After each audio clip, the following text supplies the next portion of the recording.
시청자 여러분 안녕하십니까? 수요일 뉴스온 시작합니다. G20 정상회의 참석에 앞서 아랍에미리트를 방문 중인 이재명 대통령이 오늘은 양국의 기업인들을 만나 경제협력 방안을 논의합니다. 이 대통령은 UAE 일정을 모두 마무리하고 잠시 뒤 두 번째 순방지인 이집트로 떠납니다. 자세한 내용 취재기자 연결해서 알아보겠습니다. 홍민기 기자, 이 대통령이 오늘은 양국의 경제인들을 만난다고요? 네, 그렇습니다. 이 대통령은 UAE 순방 사흘째인 오늘 수도 아부다비의 한 호텔에서 양국 경제인들과 만납니다. 이 자리에서 양국 경제협력 중요성을 강조하고 정부의 지원 의지를 설명할 걸로 보이는데요.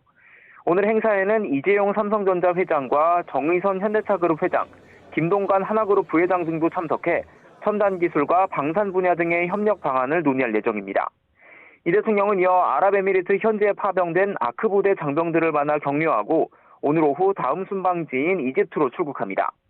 우리 시각으로 내일은 압델 파타 엘시시 이집트 대통령과 정상회담을 할 예정입니다. 네, 이 대통령의 이번 UAE 순방도 정리해 주시죠. 네, 우선 이번 정상회담 전 UAE 측이 이 대통령을 극진하게 예우하는 모습이 관심을 끌었는데요. 낙타와 말이 거리에 늘어서고 UAE 공군의 에어쇼, 예포 발사 등 국빈 자격의 성대한 환영식이 열렸습니다. 두 정상은 이번 회담을 통해 양국의 특별 전략적 동반자 관계를 정권이 교체돼도 되돌릴 수 없는 불가역적인 수준으로 끌어올리기로 합의했습니다. 인공지능과 우주, 원자력 분야 등 산업 협력 방안을 담은 양해각서 7건도 체결했는데요. 30조 원 규모 사업인 스타게이트 프로젝트에 참여해 인공지능과 에너지 인프라를 공동 구축하고 원전 분야 협력을 통해 글로벌 원전 시장에 함께 진출하기로 하는 내용 등입니다. 가장 큰 성과가 예상됐던 방산 분야에선 별도의 MOU가 체결되진 않았는데 UAE 측이 더 많은 관심을 표하면서 150억 달러가 넘는 규모의 협의가 오가고 있는 것으로 전해졌습니다. 이러한 내용을 담아 100년 동행을 위한 새로운 도약이라는 이름으로 양국 공동선언문도 채택됐습니다. 지금까지 용산 대통령실에서 전해드렸습니다.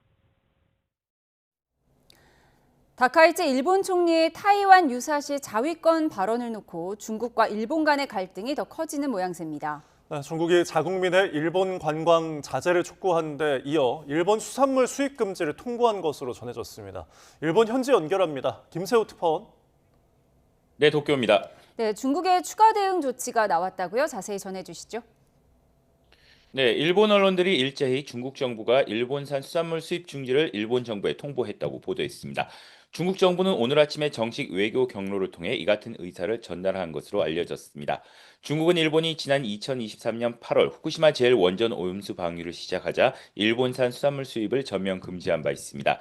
이후 지난 5일 2년여 만에 홋카이도산 냉동가리비 6톤이 중국으로 출발하며 일본산 수산물 수입을 시작했지만 보름 만에 다시 수입이 금지됐습니다.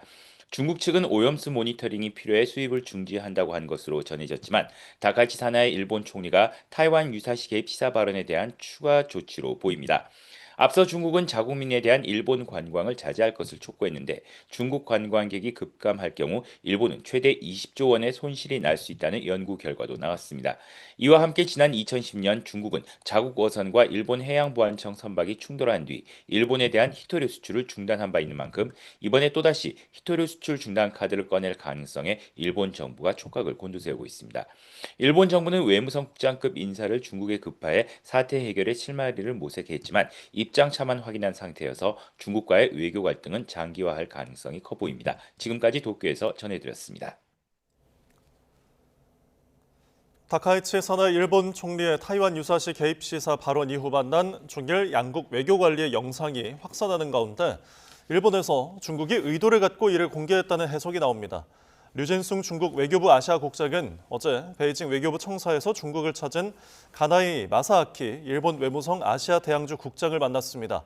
양측 협의가 끝난 뒤 류 국장이 주머니에 손을 넣고 굳은 표정으로 가나이 국장을 내려다보고 가나이 국장은 류 국장에게 고개를 약간 숙인 모습을 담고 있습니다. 아사히 신문은 외교적 우월성을 강조하는 듯한 영상을 내보내는 건 이례적이라고 전했습니다. 법무부가 오늘 오전 검찰 고위 간부 인사를 단행했습니다. 신임 서울중앙지검장에는 대장동 사건 항소 포기 과정에 관여한 걸로 알려진 대검찰청 박철호 반부패부장이 임명됐습니다. 자세히 알아보겠습니다. 이경국 기자. 네, 검찰에 나와 있습니다. 네, 오늘 발표된 인사 내용 자세히 전해주시죠.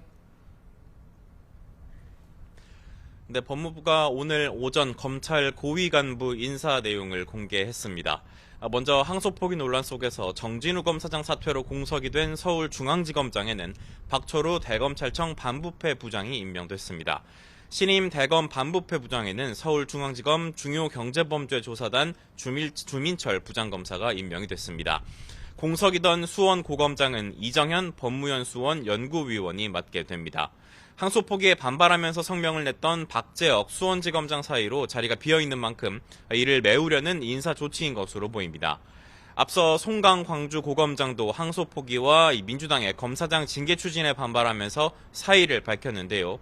신임 광주 고검장에는 고경순 법무연 수원 연구위원이 임명됐습니다. 서울 고등검찰청 차장검사에는 이화영 전 경기도 평화부지사에 대한 검찰 술파티 의혹을 수사해온 정용환 서울고검 감찰부장이 보임됐습니다. 대장동 사건 1기 수사팀이었던 정 부장은 최근 항소 포기에 강하게 반발하는 2기 수사팀과 대립각을 세우기도 했습니다. 네, 법무부가 이번 인사의 배경도 설명했죠. 네, 법무부는 인사를 내면서 서울중앙지검장 사직 등으로 인해 발생한 결원을 충원한다고 밝혔고요. 이어서 이를 통해 검찰 조직의 안정성을 도모하고자 한다고도 강조했습니다. 나아가 대검 검사급 검사의 인적 쇄신도 함께 고려했다고 설명했습니다. 항소포기 논란 속에서 공석유된 검찰 조직 내 주요 보직들을 빠르게 채워서 혼란을 최소화하겠다는 뜻으로 풀이됩니다. 다만 논란도 예상되는 상황입니다. 중앙지검장에 임명된 박철우 대검 반부패 부장이 검찰의 대장동 사건 항소 포기 과정에 관여한 인물로 지목됐기 때문입니다.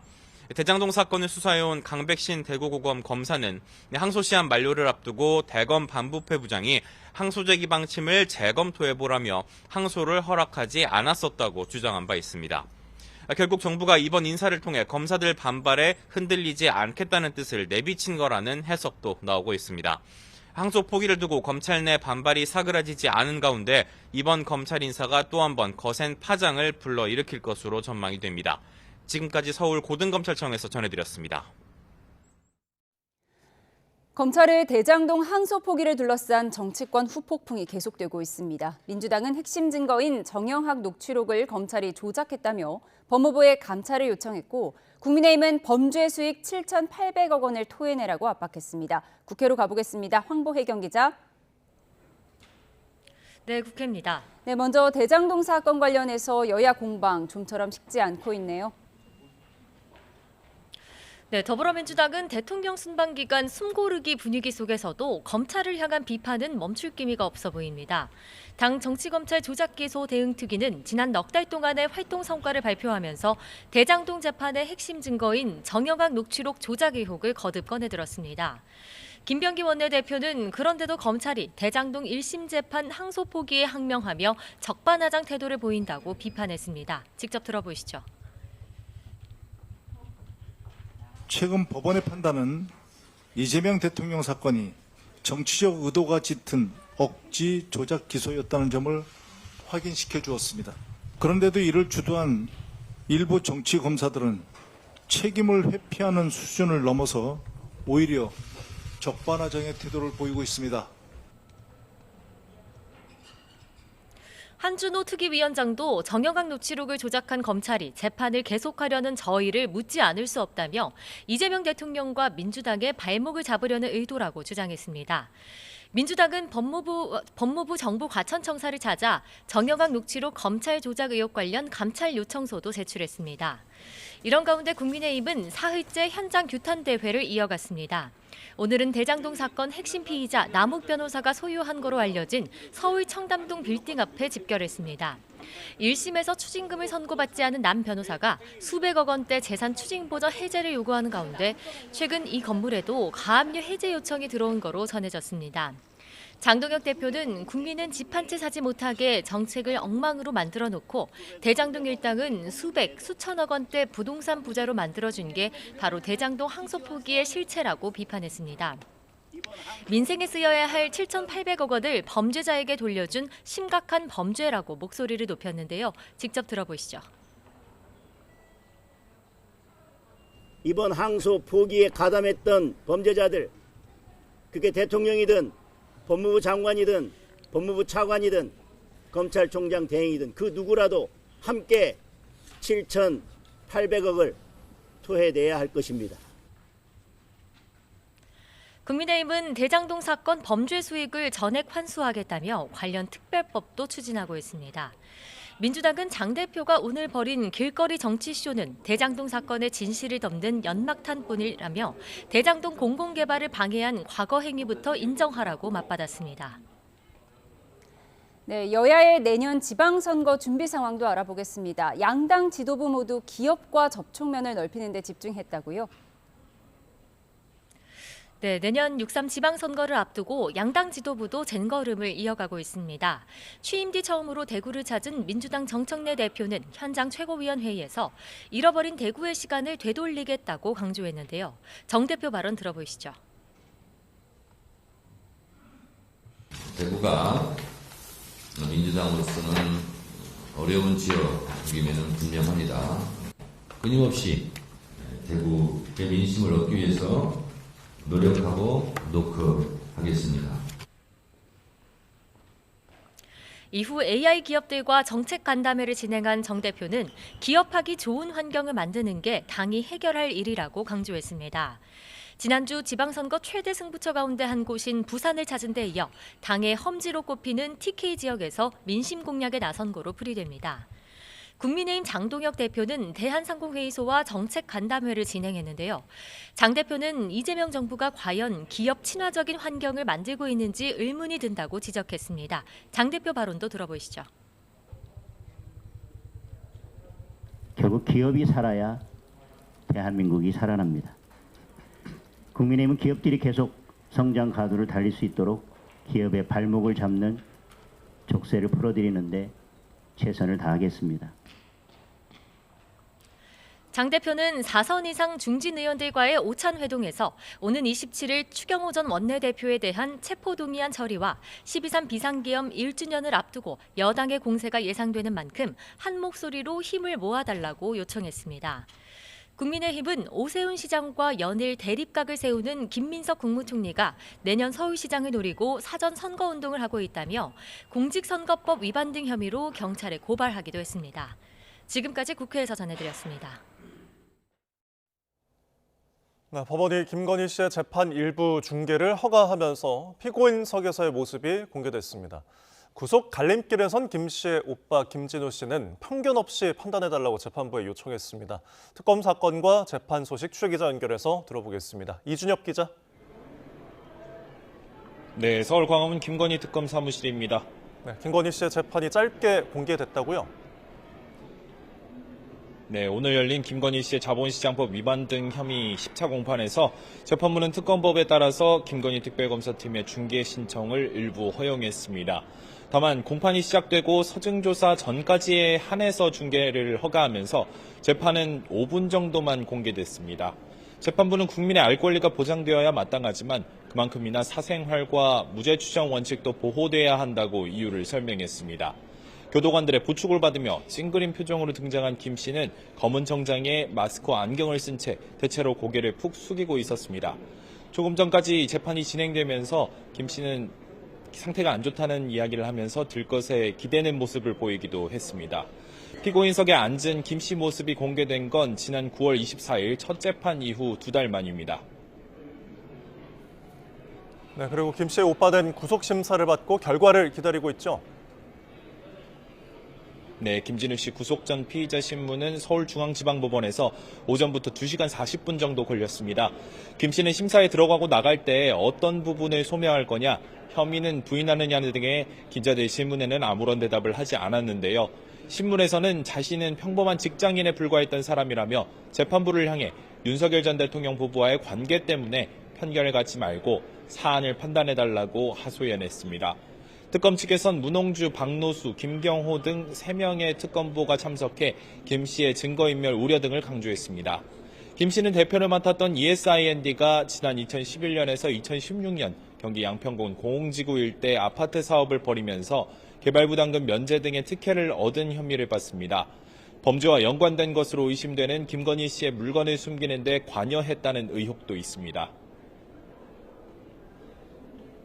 네, 내란 사건 소식도 짚어보겠습니다. 한덕수 전 국무총리 재판에 들어온 김영현 전 국방부 장관 변호인이 감치될 위기에 처했다고요? 네, 김용현 전 국방부 장관 변호인들은 오늘 김 전 장관이 증인으로 채택된 한덕수 전 국무총리 재판에 들어왔습니다. 그러나 방청권이나 별도의 허가를 받지 않은 상태였고 재판장은 퇴정을 명령했습니다. 그런데도 변호인들이 나가지 않자 재판장은 감치를 명령해 현재 변호인들은 대기 장소에서 감치를 위한 재판을 기다리고 있습니다. 감치란 법정의 존엄과 질서를 어지럽힌 사람을 유치장이나 교도소에 가두는 일을 뜻하는데 24시간 안에 재판을 받아야만 정식으로 감치됩니다. 김 전 장관 변호인단은 곧바로 입장문을 내고 변론권 보장과 침해된 변론권 회복을 위해 재판장과 정부를 상대로 민형사상 조치를 취하겠다며 반발했습니다. 해당 재판에서는 오전에도 소란이 있었습니다. 증인으로 출석한 이상민 전 행안부 장관이 자신의 관련 재판이 진행되고 있다면서 증인 선서를 거부했는데요. 재판부는 형사소송에는 선서 거부권이 없다고 했는데도 이 전 장관이 해석하기 나름이라며 거듭 선서를 거부하자 과태료 50만 원을 부과했습니다. 당시 상황 보시겠습니다. 제가 재판하면서 형사재판에서 선서 거부하는 건 처음 봤습니다. 그 과태료 근거 규정에서 정당한 사유가 없을 경우에 과태료 그건 알아서 하십시오. 알아서 하십시오. 네. 과태료 부과합니다. 네, 저는 즉시 이의 제기한다는 것을 재판에는 윤 전 대통령도 증인으로 채택됐는데 앞서 불출석 사유서를 제출했지만 조금 전 돌연 오후 4시에 출석하겠다고 언론에 알려왔습니다. 네, 이런 가운데 특검이 윤 전 대통령의 비상대권 언급 시점을 특정했다고요. 네, 특검은 지난 10일 윤 전 대통령을 일반 이적 혐의, 그러니까 외환죄로 추가 기소했는데요. 공소장엔 윤 전 대통령이 취임 반년 뒤인 지난 2022년 11월 당시 국민의힘 지도부와의 만찬에서 나에게 비상대권이 있다. 총살당하는 한이 있더라도 싹 쓸어버리겠다는 취지로 말했다는 내용이 적시된 것으로 파악됐습니다. 윤 전 대통령이 지난해 7월 해외 순방 도중에 당대표 후보이던 국민의힘 한동훈 전 대표를 빨갱이라고 비난하고 군의 계엄 참여를 촉구했다는 내용도 조사를 통해서 드러났습니다. 지금까지 서울 광화문 김건희 특검에서 YTN 이준엽입니다. 네, 조금 전 들어온 속보 먼저 전해드리겠습니다. 범여권 법사위원들이 대장도 항소 포기에 대해서 집단 성명을 냈던 18명 검사장들에 대해서 고발 조치했다는 속보가 들어왔습니다. 국가공무원법 위반 혐의인데요. 다시 한번 전해드리겠습니다. 범여권 법사위원들이 대장동 항소 포기 사건에 대해서 성명을 냈던 18명 검사장들에 대해서 국가공무원법 위반 혐의로 고발을 했습니다. 민주당과 조국혁신당 주도로 의견 개진을 넘어선 집단적 항명으로 헌정 질서를 무너뜨렸다고 주장했습니다. 다시 한번 전해드리겠습니다. 민주당과 조국혁신당 법사위원들이 대장동 항소 포기 사건에 대해서 자초지정을 묻는 성명을 냈던 18명 검사장들에 대해서 고발 조치했다. 국가공무원법 위반 혐의로 고발 조치했다는 속보 전해드립니다. 자세한 내용은 들어오는 대로 추가로 전해드리도록 하겠습니다. 구윤철 부총리 겸 기획재정부 장관이 주식시장 장기 투자 소액 주주에 대해서 인센티브를 주는 방안을 확실하게 추진할 거라고 말했습니다. 구 부총리는 오늘 정부 세종청사에서 기자들과 만난 자리에서 자본시장에 오래 머물거나 개별 주식에 대해 장기적으로 투자한 소액 주주에 대해 인센티브를 주는 방안을 확실하게 추진할 거라고 밝혔습니다. 시기와 관련해서는 민간의 의견도 들어야 하고 범위와 관련한 협의도 필요해 내년도에 빠른 시일 안에 할 수 있으면 해보겠다고 밝혔습니다. 정부 안에서 35%로 발표된 배당소득 분리과세 최고 세율과 관련해서는 그보다 낮추는 방안이 국회에서 논의 중인 만큼 자본시장 밸류업을 위해 정부가 최대한 그렇게 가는 방향으로 논의에 참여할 거라고 말했고요. 상속세 공제 확대에 대해서도 말했는데 합리적 방향으로 결정되도록 논의하겠다고 말했습니다. 부동산 보유세 인상 여부와 관련해서는 수용성과 상황을 종합적으로 보고 대안을 만들 거라고 언급을 했고요. 금산 분리 완화와 관련해서도 말을 했는데 국가 발전을 위해서는 나쁜 일 아니면 좀 열어놓고 봐야 한다며 원칙의 근본 인본을 훼손하지 않는 범위 안에서 관계부처와 적극 협의하겠다 이렇게 말을 했습니다. 또 마지막으로 대미투자 관련 특별법에 대해서도 언급이 있었는데요. 무조건 이번 달 안에는 국회에 제출할 것이라고 밝혔고요. 국유재산 매각제도 개선 방안은 12월 초중반에 마련할 거라고 밝혔습니다. 자세한 내용 들어오는 대로 추가로 전해드리겠습니다.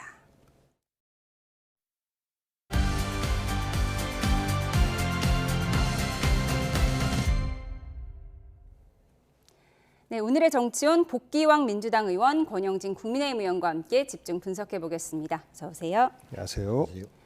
어제 국회 운영위 회의 도중에 느닷없이 고성이 오갔습니다. 김용범 대통령실 정책실장의 가족 부동산 문제가 거론되자 김용범 실장이 크게 언성을 높인 건데 상당히 이례적으로 여당 소속 위원장이 이에 대해서 다그쳤습니다. 영상으로 보고 오시죠.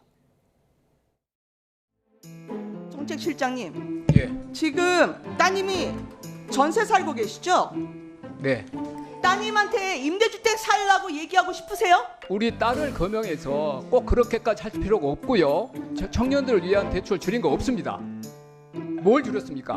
의원님 어떻게 그때 가족을 그냥 막 엮어가지고 그렇게 말씀하세요? 저 적당히 하세요. 제가 갭 투자 안 했다고 말씀드렸잖아요. 형님. 하지 말라니까. 가만히 있어봐. 가만히 있어봐. 정책실장! 가만히 있어봐. 안 된다니까. 가만히 있어. 대통령실. 가만히 있어봐요. 정책실장! 봐봐. 안 된다니까. 정책실장! 지금 뭐 하는 겁니까? 여기 정책실장 화내는 거는 것입니까? 제가 이제 좀 애잔함이 있잖아요. 제가 좀 더 부드럽게 답변하는 훈련을 더 해야 되겠다. 고맙죠. 말려주셔서. 네, 어제 김용범 정책실장 많이 격앙된 모습이었는데 옆에 있던 우상호 정무수석이 말려도 소용이 없었고요. 이례적으로 여당 원내대표가 실장님도 아니고 정책실장 이렇게 소리를 3번 다그치는 모습도 주목을 끌었습니다. 어떤 상황으로 보셨습니까? 우선은 당시 위원장이었던 김병기 운영위원장이 참 잘했다는 판단을 저는 합니다. 잘 막았다. 같은 여당임에도 불구하고 국회에 와서 국회의 권위를 훼손하는 이런 국무위원들 혹은 증인들의 답변 태도에 대해서는 따끔하게 일침을 가한 이런 사례라고 보고요. 저는 이런 사례가 여야 우리 정부 상대 정부를 떠나서 국회는 곧 국민들을 대신하고 있는 자리이기 때문에 아무리 본인의 생각과 다른 상대방의 주장, 의원들의 주장이라 할지라도 예의 바르게 예의 있는 모습으로 당당하게 답변하는 이런 모습들을 좀 보여줬으면 하는 바람을 갖고 있었는데 그런 것에 어긋났기 때문에 김병기 원내대표가 저렇게 꾸짖은 것 아닌가 싶어요. 근데 좀 아쉬운 부분은요. 네. 실제 저희들도 뭐 자식이 있지 않습니까? 자식을 언급해 가면서 마치 김용범 정책실장의 딸이 갭 투자를 한 것 같은 뉘앙스로 질의를 해 가는 것 자체는 실제 이제 정치적 훈련이 덜 된 김용범 정책실장 입장에서는 갑자기 좀 흥분을 해서 네. 뭐 이성을 그냥 범인으로 봤을 때는 이성을 잃을 수도 있겠다라고 하지만 저는 이제 국회 답변장에 나온 청와대 실장의 한 사람으로서는 그렇게 고함을 지르고 한 것은 본인을 감정을 다스리지 못한 한 부분으로서 반성해야 한다라고 생각합니다. 예, 어제 국민의힘 김은혜 의원이 청년들이 사실은 뭐 월세나 임대주택보다는 전세에 살고 싶어한다 이 부분을 강조하려고 김용범 실장에게 아니 딸이 임대주택 사는 거 원하느냐 이렇게 비유를 한 건데 그 부분에 있어서 좀 버럭하신 것 같습니다. 이 부분에 있어서 오늘 라디오 방송에 나와서 자신이 딸에 대해서 애잔함이 있어서 그랬다 이렇게 해명을 했어요. 딸의 애잔함이 있더라도 저 태도도 태도지만 내용도 김은혜 의원이 갭 투자 문제를 제기한 게 아니거든요. 김용범 정책실장은 전세 끼고 집 사는 갭 투자한 사람은 아니에요. 네. 저 사람이 이제 딱지 사가지고 4억에 딱지 사서 서초 레미안 146제곱미터 지금 살고 있는 사람이거든요. 그것도 보면은 사실은 11.5 대책에서 딱지 파고 사고 팔지 말라는 걸 막아놨는데 본인은 딱지 사서 서초동에 강남에 집 장만했는데 어제 김은혜 의원이 문제 제기했던 거는 갭 투자를 했느냐라는 게 아니라 지금 이번에 넘어온 예산 중에 보니까 주택을 구입하고 전세를 지원하는 예산은 3조 7천억 원이 줄었어요. 깎였어요. 대신 임대 아파트와 월세 지원 비용은 7조나 늘었다. 그러면은 청년들에게 전세 살지 말고 임대 아파트 가라는 걸 권하는 거냐? 당신 따님에게도 그렇게 권할 거냐라고 물은 건데 사실은 저거는 저렇게 화낼 일이 아니에요. 아닌데 요즘 제가 오랜만에 국회에 와서 보니까 두 가지 희한한 일이 벌어지고 있어요. 아니 동료 의원들끼리 서로 마주 앉아서 막말하고 삿대질하고 상처 주는 걸 일상화돼 있어요. 그런데 국무위원이란 사람들이 와서 의원들하고 싸우려고 드는 거예요. 아마 돌아가면은 잘했어 이런 소리를 듣는지는 모르겠는데 국회의 품격도 떨어지고 정부의 품격도 떨어지고 대한민국의 품격도 떨어뜨리는 일이에요. 그 김홍범 수석은 아주 잘못한 거예요. 그리고 해명도 오늘 김어준 유튜브에 나가서 했더라고요. 전 내가 볼 때는 조금 자격이 미달이다. 저는 이렇게 보고 있습니다. 딸에 대한 애잔함을 표현했다는 김용범 실장의 언급이 조금 부적절했다라고 평가를 하셨습니다. 그런가 하면 어제 운영위 회의 때 또 민주당 김병기 원내대표의 휴대전화 메시지가 포착이 됐는데 법사위 소속 서영교 의원이 쿠팡 관계자와 오찬을 함께한 의혹이 제기돼 논란이 일고 있습니다. 부적절하다는 의견도 적혀 있었는데 서영교 의원, 과거 쿠팡 자회사 수사에 대한 외압 의혹을 언급했던 국정감사 모습부터 보고 오시겠습니다. 쿠팡이 노동법을 위반했다고 이에 대해서 압수수색도 하고 기소 의견으로 올라온 거죠. 그런데 이게 다 뒤바뀌어요. 그런데 어제 국회 운영위원회 김병기 위원장에게 누군가 휴대전화 메시지를 보여주는 장면이 촬영됐는데 바로 이 메시지입니다. 서영교 의원과 대한변호사협회장 그리고 쿠팡 상무 A씨가 오찬을 함께한다는 내용과 함께 부적절하다는 의견도 적혀 있습니다. 한 방송사 카메라에 서영교 의원이 식당에서 나오는 모습이 포착되기도 했는데 서 의원은 수사 대상이 아닌 대한변협 관계자와 만난 거라며 법적 조치하겠다고 밝혔습니다. 정치권 반응까지 이어서 들어보시죠. 법적 조치를 확실히 하도록 하겠습니다. 저는 쿠팡 상무랑 이런 모임이나 만남을 하지 않습니다. 대한변협과 만나요. 대한변협 중에 그 중에서 관계된 분이 있었던 건 아닌가요? 저는 모릅니다. 친윤과 이쪽 관계자들과 공작을 엮는 일들에 대해서 끝까지 쫓아가서 처벌하겠습니다. 좀 후한무치하다 이런 사진까지 나온 거잖아요. 이 거짓 표명을 하셔야 되는 거 아닌가. 본인은 계속 또 억울하다 이런 표현을 쓰실 것 같은 걸로 예상이 되는데 글쎄 뭐 민주당 의원들만 항상 뭐 억울하고. 서영교 의원이 굉장히 정의로운 사람입니다. 우연히 같이 동석한 사람이 지금 현재 쿠팡 상무가 아니고 전 상무라는 거 아니에요? 네, 쿠팡 봐주기 의혹을 수사할 상설특검 임명 하루 만에 잡힌 회동이었는데 쿠팡 수사 외압 문제를 제기했던 서영교 의원이 쿠팡 관계자와 식사를 했다면 부적절하다 이런 의견도 적혀있는 메시지가 공개가 된 거예요. 그런데 서영교 의원은 이게 현직 상무를 만난 것이 아니라 전직 쿠팡 상무를 대한변협 관계자로서 만난 것이다 이런 해명인가요?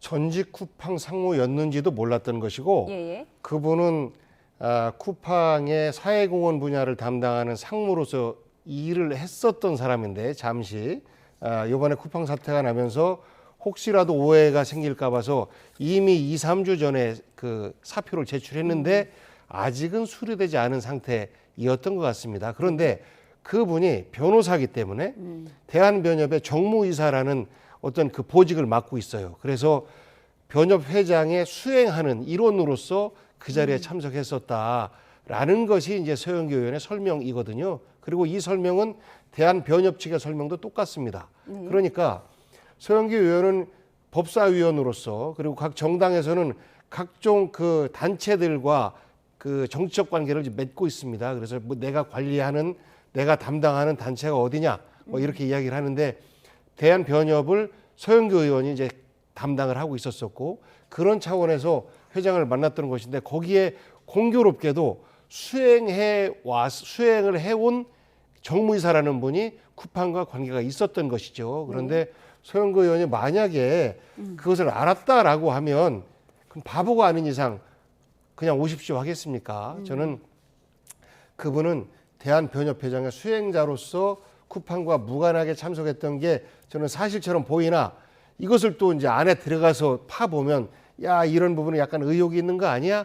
라고 공격을 받을 수 있는 여지는 좀 있어 보여요. 그런데 쿠팡의 저 문제에 대해서 서영교 의원이 가장 먼저 앞장서서 실체를 밝히기 위해서 노력했던 사람 아닙니까? 그런데 저렇게 노골적으로 쿠팡의 로비의 대상이 된 듯한 이런 모습을 자초해서 만들 이유가 전혀 없어요. 그래서 이 문제는 거기에 참석한 대한변협 관계자가 쿠팡과의 관계를 말끔하게 정리하지 못한 상태 속에서 나왔기 때문에 이런 오해를 산 것 아닌가 싶고 저는 이 부분은 그저 해프닝에 불과한데 서영교 의원 입장에서는 나의 어떤 그 도덕성에 치명상을 입었다, 상처를 입었다라고 해서 뭐 여러 가지 법적인 검토까지도 현재 하고 있는 것으로 보입니다. 예, 쿠팡 외압 의혹에 문제 제기했던 서영교 의원이 대한변호사협회 관계자이자 쿠팡의 사표를 낸 전직 임원과 같이 밥을 먹은 것이 적절했는지 이 논쟁인데 어떻게 보십니까? 지금 김용태 의원은 후안무치다, 박지원 의원은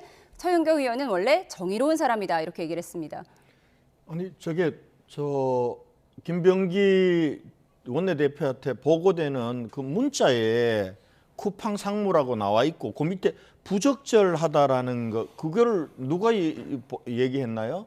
언론이 얘기했나요? 아니면 야당에서 얘기했나요? 누가 공작을 했다는 거죠? 공작을 했으면 김병기 원내대표가 서영교 의원을 공작해서 뭐 망신 주거나 그렇게 할 이유가 없잖아요. 근데 저는 저분이 현직 이 쿠팡 상무인지 아니면 쿠팡 상무와 대한변협의 이사를 겸직하고 있는지는 모르겠어요. 그러나 설사 직전에 퇴임했던 상무라 하더라도 부적절한 만남이죠. 지금 쿠팡과 관련된 상설특검이 임명된 그 다음 날이잖아요. 그러면 서영교 의원이 저는 모를 수 있다고 봅니다.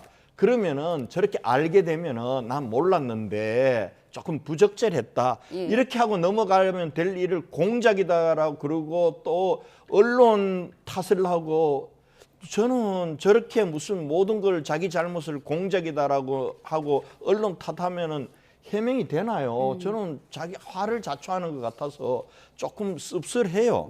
서영교 의원은 법적 조치하겠다고 밝혔으니까요. 향후 향방을 지켜보도록 하겠습니다. 주제를 좀 바꿔보겠습니다. 론스타가 한국 정부 때문에 손해를 봤다며 시작한 13년 동안의 국제 분쟁이 마침내 끝났습니다. 우리 대한민국이 약 4천억 원 규모의 배상금과 이자 지급 결정을 전부 취소받으면서 국제소송에서 완승했는데요. 이게 누구 덕이었을까요? 숟가락 얹기 논란도 불거졌습니다. 영상으로 확인하시죠.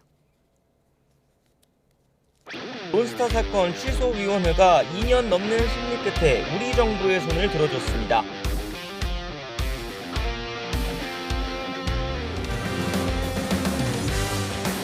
비록 4.6%밖에 인정되지 않았다고 하지만 액수 자체가 2,800억을 이루는 국민의 필세입니다. 이번 판정은 절차 내에서 끝까지 다퉈볼 만하다고 대한민국 국민의 피 같은 세금이 단 한 푼도 유출되지 않아야 한다는 각오로 취소 신청에서 받아들일 가능성은 제로입니다. 법무장관이 법무부 장관으로서 지금 이 역할을 하고 있는 게 아니라 정치인처럼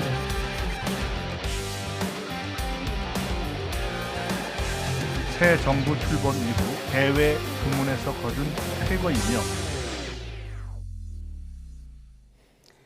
네, 모처럼 기쁜 소식이 전해졌죠. 2012년 론스타가 우리 정부의 손해배상 책임을 물으면서 국제중재를 제기한 지 13년 만의 결정인데 이 같은 결정이 낙타가 바늘 구멍 뚫을 만큼 어려운 1.5%밖에 안 된다고 합니다. 지금 정치권에서는 조금 결이 다른 목소리가 나오고 있어요. 좋은 일입니다. 아주 잘 됐습니다. 우리가 옛날에는 외환은행이라고 있었습니다. 그 외환은행을 외국계 투기자본이 사실 꿀꺽하고 어마어마한 이익을 남기고 이제 먹튀를 한 이런 사례가 이번에 론스타 사태의 시작인데 이것이 론스타 입장에서는 한국 정부의 부당한 개입으로 인해서 본인들이 이익을 덜 봤다. 그렇기 때문에 대한민국 정부에 무려 46억 8천만 원의 손해배상 청구를 이제 국제재판소에 하게 됩니다. 그런데 이제 이것을 가지고 우리가 이거는 이렇고 저렇고 하면서 이제 그 방어를 하는데 이것의 약 4.6%인 2억 1,650억 달러. 이런 정도로 이제 22년 8월에 국제 그 분쟁소에서 결론이 나요. 이것을 가지고 윤석열 정부 초기 아닙니까? 우리가 어마어마한 성과를 냈습니다라고 자랑을 했습니다. 그때 당시에 보수 언론들을 보면 일종의 한동훈 영웅 만들기였어요. 그 46억에서 2억으로 줄었으니까 달러로 뭐 어마어마한 어쨌거나 우리 그 국부를 지켜낸 거 아니겠습니까? 그런 영웅이었는데 여기다 플러스로 해서 이제 한동훈 당시 법무부 장관이 절차적 문제가 있으니까 또다시 우리는 이것도 안 내기 위해서 재판소 제소를 하겠다라고 해서 오늘 정말 그 귀한 좋은 낭보가 우리 국민들에게 돌아온 건데 이것은요. 그 당시에 전체 청구액의 4.6%만 인용된 것 이것이 한동훈 당시 법무부 장관의 공이 아님에도 불구하고 마치 한동훈 법무부 장관의 고인 것처럼 정치적으로 포장하려고 했었던 그 과정에 이제 민주당에서는 좀 꼴보기 싫지 않습니까? 이다 보니까 일부가 아니 지금 이번 다시 또 제기한 거는 좀 무리다 이런 비판들을 하면서 공을 좀 깎아내리려고 한 측면이 있었어요. 예. 반대로 똑같이 이번도 우리가 승소를 했으면 단지 이재명 정부만의 승소가 아닙니다.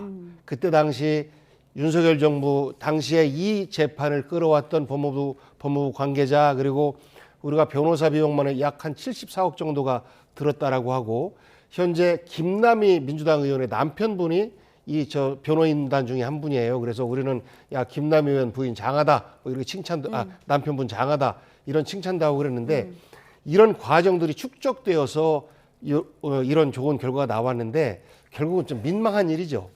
서로의 성과에 대해서 이것이 국가적인 큰 성과임에도 불구하고 어느 정권 때 만들어졌느냐에 따라 마치 전부가 내 공인 것 마냥 공치사를 하려고 하고 그 공을 깎아내리려고 하는 저는 우리 정치의 안 좋은 단면의 한 모습 아닌가. 이 문제는 우리 국민 모두가 축하해야 될 일이다라고 생각합니다. 전현직 정부 모두의 성과다라고 평가를 하셨어요. 그러니까 2022년에 그 취소 소송 사실상의 항소를 한동훈 전 장관이 결정을 했다. 이 부분을 놓고 지금 공이 누구에게 있느냐 이 논란인 것 같아요.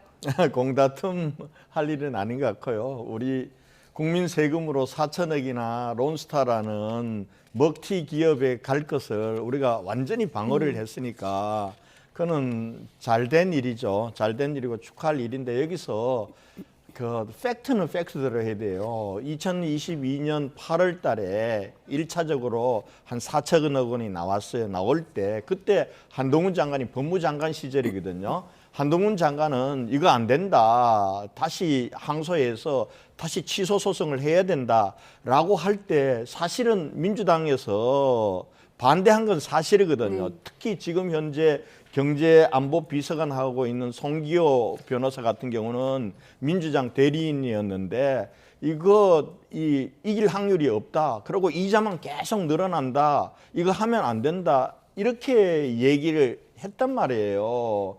그러니까 민주당이 반대한 그게 정말 소송에서 이길 확률이 없다고 판단해서 반대를 했던 아니면은 좀 한동훈 장관이 얄미우니까 반대를 했던 반대한 건 사실이에요. 그러나 그걸 무릅쓰고 한동훈 장관이 주도해서 취소 소송을 냈고 정말 어마어마하게 낙타가 바늘구멍으로 들어가기보다 어렵다는 승소를 해서 4천억 원을 안 물어주게 된 건 다행이죠. 다행이고 저는 뭐 이걸 가지고 한동훈 장관도 계속 이 공다툼하는 거는 바람직하지 않고요. 오늘 보니까 총리가 나와서 이거 자랑을 하더라고요. 그러면서 뭐라고 얘기하냐면 새 정부가 대외 부분에서 거둔 캐거다라고 얘기해요. 그 표현이 잘못됐어요. 새 정부 들어서서 대부분에서 우리 국민들이 얻은 캐거다 이렇게 하면 되는데 마치 4개월도 안 되는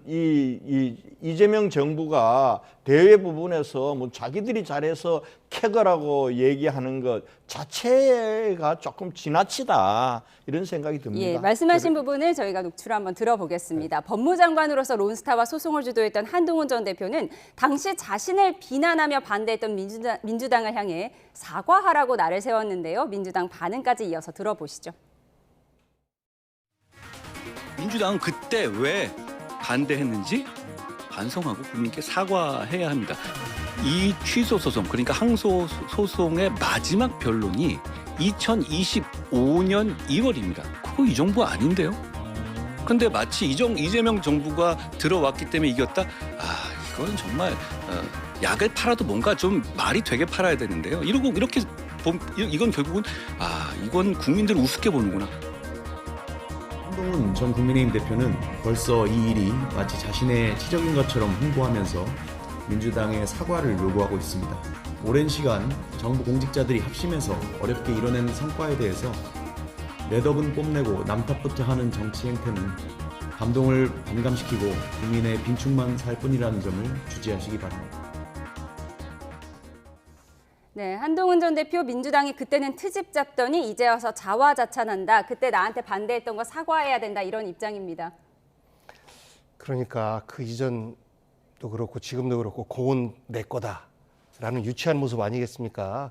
우리가 10년 만에 소송을 통해서 2.6% 배상해라 라는 것을 어쨌거나 받아내고 그것도 상당한 승리다라고 사실 많은 칭찬을 했었어요. 그런데 우리가 당시 법무부 장관과 당시 정부의 판단에 의해서 그 2억 1,600억도 과하다. 전혀 우리는 물어줄 이유가 없다라고 또 제소한 거 아니겠습니까? 이 판단을 내리는 데 있어서 민주당이 공식적으로 반대한 게 아니에요.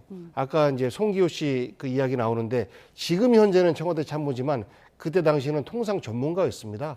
그냥 그 원외 위원장이었는지 아니었는지 좀 모르겠는데 통상 전문가의 한 의견이었어요. 그래서 당론으로 반대를 한 적은 없다라는 말씀드리고 그때 당시에 그 4.6%만 배상해라라는 것에 성과를 낸 것도 2012년부터 그때까지 꾸준히 노력해온 우리 법무부와 변호인단 국민들의 승리인 것처럼 이번도 마찬가지로 저는 권영진 의원님 말씀에 전적으로 저는 동의하는데 이 정부의 성과가 아니고 이 정부 들어서 만들어낸 우리 국민들의 또 하나의 성과다라는 말에 동의하고 저는 이런 것들을 서로 폄훼하지 말았으면 좋겠어요. 네. 좀 유치한 공다툼처럼 보입니다. 근데 한동훈 전 대표 얘기가 틀린 건 아니에요.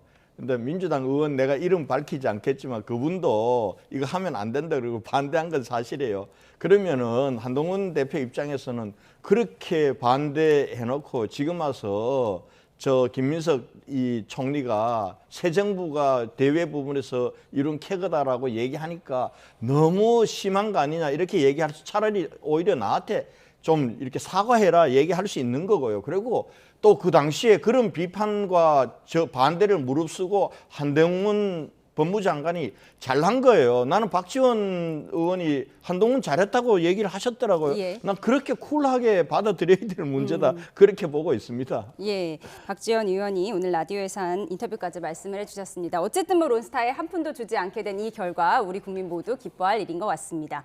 한편 국민의힘은 오늘 김민석 국무총리를 서울경찰청장에 고발했는데요. 어떤 이유일까요? 들어보시죠.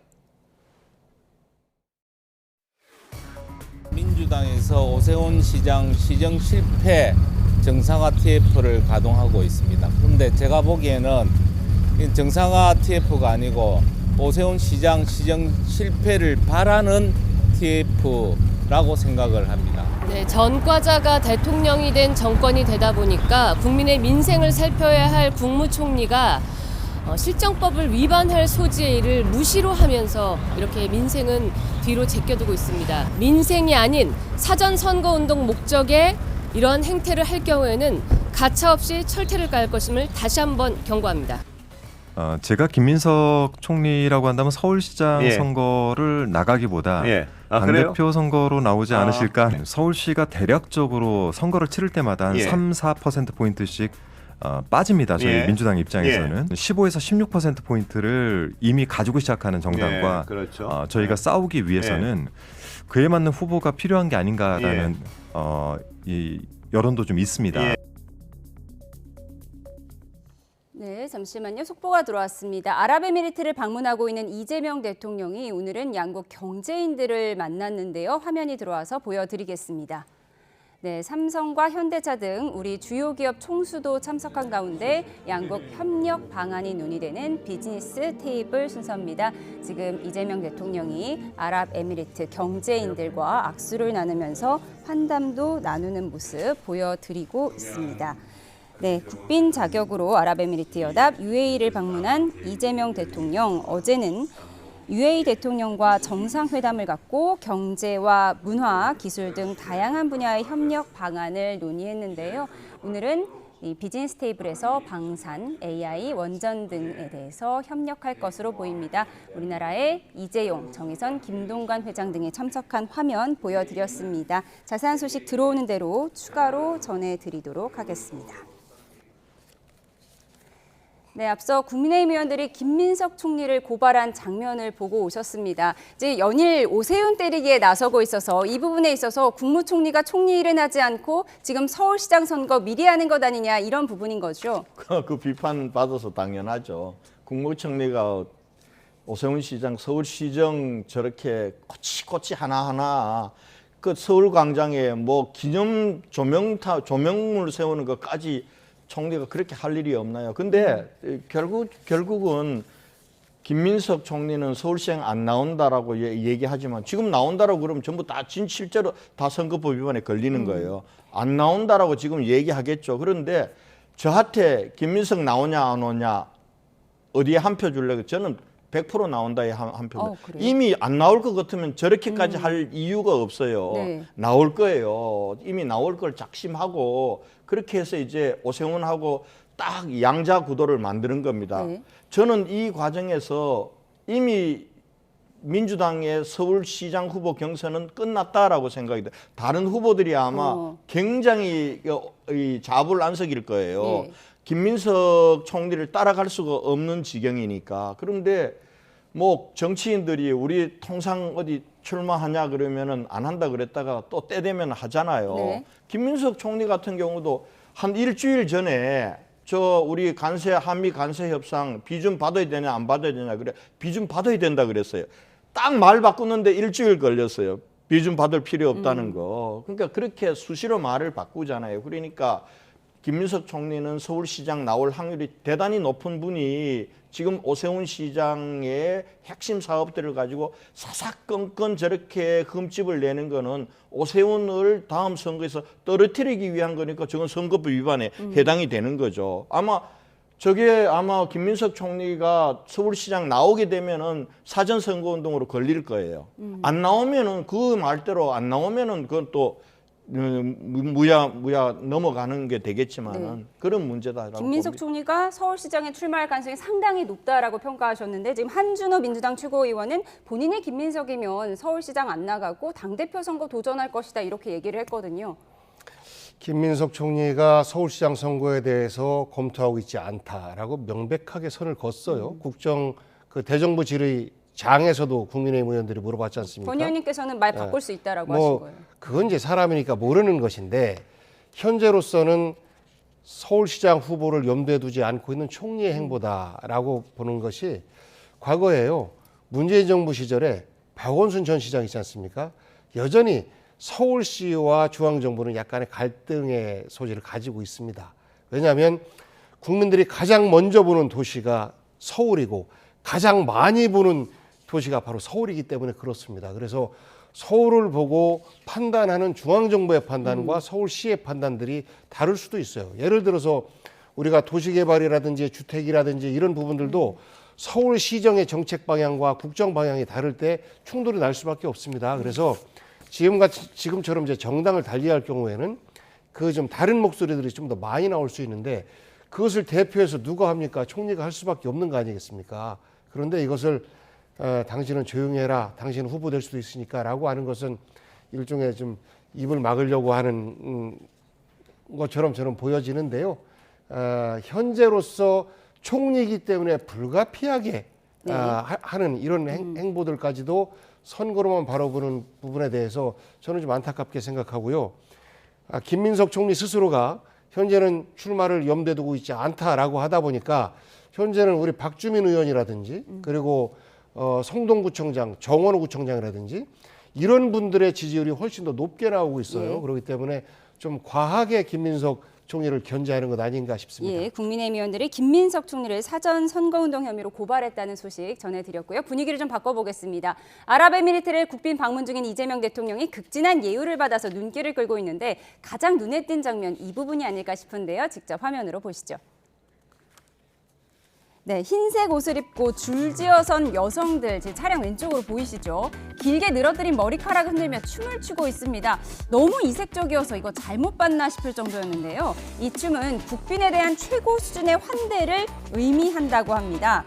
칼리즈 댄스 혹은 아얄라 댄스라고 불리는 이 춤은 걸프 지역 결혼식에서 신부 친구들이 환영의 뜻을 담아 추는 춤인데 올해 5월 트럼프 미국 대통령이 방문했을 때도 이렇게 이 춤을 선보였습니다. 그런가 하면 이 대통령이 아부다비 대통령궁으로 이동할 때 끝없이 도열한 낙타병과 기마병 보이시죠? 전투기 7대가 뿜어낸 태극기 상징 스모크 등 극진한 예우가 이어졌습니다. 이슬람 문화를 존중하는 차원에서 김혜경 여사가 히잡 쓴 모습도 눈에 띄었는데 오찬 공연에서는 UAE 음악대가 울고 넘는 박달재 등 한국 대표단을 위한 한국곡들을 연주했는데 박달재는 김 여사의 고향인 충북 제천시에 위치한 고개로 영부인의 고향까지 배려한 예우였다고 합니다. 네. 아얄라 댄스, 이름도 생소하고요. 머리를 풀고 휙휙 머리를 흔드는 장면, 저는 이거 잘못 봤나 했습니다. 그런데 이게 트럼프 대통령 때도 환대하는 모습이었다고 하더라고요. 네, 뭐 우리나라 대통령이 저렇게 나가서 한 대 받는 거 나쁘지 않다고 봅니다. 나쁘지 않다고 보는데 아마 근데 워낙 이제 생소하고 네. 우리한테는 좀 섬뜩한 느낌도 좀 드는데요. 그래도 우리 대통령을 환대하는 것도 좋지만은 저는 저렇게 극진히 대접하는 저 나라의 아랍에미리트의 우리 이 대통령을 맞이하는 그게 아주 전략적으로 대단하다 예. 이런 생각도 들어요. 예, 궁도 하얗고 이렇게 바닥도 하얗고 차량도 하얗고 그리고 여성들의 옷도 하얗고 굉장히 이색적이었습니다. 그런가 하면 김혜경 여사의 고향까지 맞춰서 노래를 연주했다고 하더라고요. 상당히 극진한 예우 같아요. 그러니까 우리 대한민국의 국제적 위상을 확인하는 자리처럼 보입니다. 트럼프 때 환대했던 방식과 거의 대등하게 우리 대통령을 맞이한다라고 하는 것은 단지 이재명 대통령이라서가 아니라 대한민국 대통령, 대한민국 국민에 대한 존중이 담겨져 있는 것 아닌가 싶고요. 저런 우리 그 국제적 위상이 무너지지 않도록 정치부터 잘했으면 좋겠습니다. 네. 우리도 트럼프에게 왕관도 주고 우리 국익을 위해서 그런 거 아니겠습니까? 저는 우리 자랑스러운 대한민국의 현재의 모습을 보고 있는 것 아닌가 싶습니다. 예, 두 분 의원님들이 대한민국 정치를 잘 이끌어 주셨으면 좋겠습니다. 지금까지 정치원 복귀학 민주당 의원 권영진 국민의힘 의원과 함께했습니다. 고맙습니다.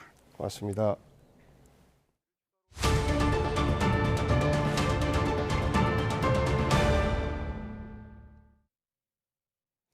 뉴욕 증시 3대 지수가 연일 일제히 하락하면서 우리 증시도 약세를 면치 못했습니다. 코스피가 상승 출발하긴 했지만 곧장 하락세로 전환해 4,000선 아래인 3,900선에서 마감했습니다. 취재기자 연결해 증시 알아보겠습니다. 류한웅 기자, 코스피 4,000선이 깨졌는데 오늘 증시 정리해 주시죠. 네, 오늘 코스피는 0.3% 오른 3,966으로 개장했지만 곧장 하락세로 전환해 4,000선과 3,900선을 잇따라 깨고 3,850선까지 내려갔습니다. 장중에 잠시 상승세로 전환했지만 하락을 면치 못했습니다. 코스피는 결국 0.6% 내린 3,929로 마감했습니다. 연일 몰아치는 뉴욕발 한파에 우리 증시가 잔뜩 움츠러들고 있습니다. 어제와 마찬가지로 개인은 순매수, 외국인은 순매도였고 기관만 어제 순매도에서 오늘 순매수로 돌아섰습니다. 외국인은 1조 원 넘게 순매도를 했습니다. 삼성전자는 1.3% 내린 96,500원으로 SK하이닉스는 1.4% 내린 56만 2천원으로 마감했습니다. 간밤 뉴욕 증시에서 필라델피아 반도체 지수가 2.3%나 하락한 영향으로 보입니다.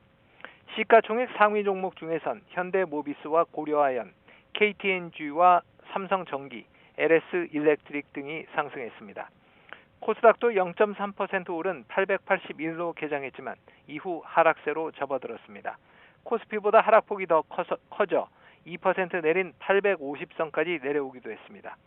코스닥은 결국 0.8% 내린 871로 마쳤습니다. 코스닥 시장에서도 개인과 기관은 순매수를, 외국인은 순매도를 했습니다. 우리 증시가 어제부터 뉴욕발 한파에 움츠리고 있는데 간밤 뉴욕 증시는 엔비디아 3분기 실적 발표를 앞두고 경계감의 약세를 나타냈습니다. AI 거품론이 잦아들지 않으면서 다우와 S&P 500은 4거래일째, 나스닥은 2거래일째 하락했습니다. 이달 들어 코스피 시장에서만 외국인 순매도가 10조 원에 이를 정도로 커지면서 원달러 환율은 1,460원대에서 쉽게 내려오질 못하고 있습니다. 서울 외환 시장에서 원달러 환율은 1,461원으로 출발해 1,468원까지 오르는 등 완만한 상승세를 보였습니다. 오후 3시 반 기준으로는 1,465원을 기록했습니다. 지난달 국내 투자자의 해외 주식 순매수 금액이 10조 원을 넘어 역대 최대를 기록했는데 해외 투자가 급증하면서 환율도 상승 중입니다. 해외 투자를 위해 원화를 외화로 바꾸다 보니 환율이 오르고 환율이 오르니 환차익 때문에 해외 투자가 늘어나는 악순환이 계속되고 있습니다. 지금까지 YTN 유환홍입니다. 네, 어제 인천 부평에서 승용차 돌진 사고로 모녀가 크게 다쳐 병원 치료를 받고 있습니다. 2살 배기 딸은 증세가 일부 호전돼 일반 병실로 옮겨졌는데 30대 엄마는 여전히 의식이 없는 상태입니다. 사회부 취기자 연결해서 자세한 내용 알아보겠습니다. 조경원 기자, 피해 아동이 의식을 찾았다고요? 예, 사고 당시 다리와 목을 심하게 다친 2살 배기 딸은 의식을 되찾아 일반 병실로 옮긴 상태입니다. 다만 심정지 상태로 병원으로 이송된 30대 엄마는 맥박은 돌아왔지만 아직 의식불명 상태인 것으로 파악됐습니다. 어제 낮 12시 20분쯤 인천 부평구 십정동에서 승용차가 인도로 돌진해 이들 모녀를 덮쳤습니다. YTN이 확보한 당시 CCTV 영상을 보면 검은색 차량이 주차장 차단기 앞에 잠시 멈춰섰다가 갑자기 속도를 높이며 인도를 향해 달려갑니다. 사고 직후 주변에 있던 시민들이 모녀를 구하기 위해 차량을 들어 올리려고 했지만 쉽게 움직이지 않는 모습도 보입니다. 네, 70대 운전자에 대한 경찰 조사는 어떻습니까? 예, 경찰은 일단 어제 70대 운전자 A씨를 상대로 2시간가량 조사를 진행했습니다. CCTV와 A씨 진술을 바탕으로 사고 원인이 어느 정도 파악된 만큼 A씨를 추가로 부르지는 않을 것으로 보입니다. A씨는 경찰에 주차요금을 결제하려고 창밖으로 손을 뻗는 순간 브레이크에서 발이 떨어졌고 이후 가속 페달을 브레이크로 착각해 잘못 밟았다고 진술했습니다.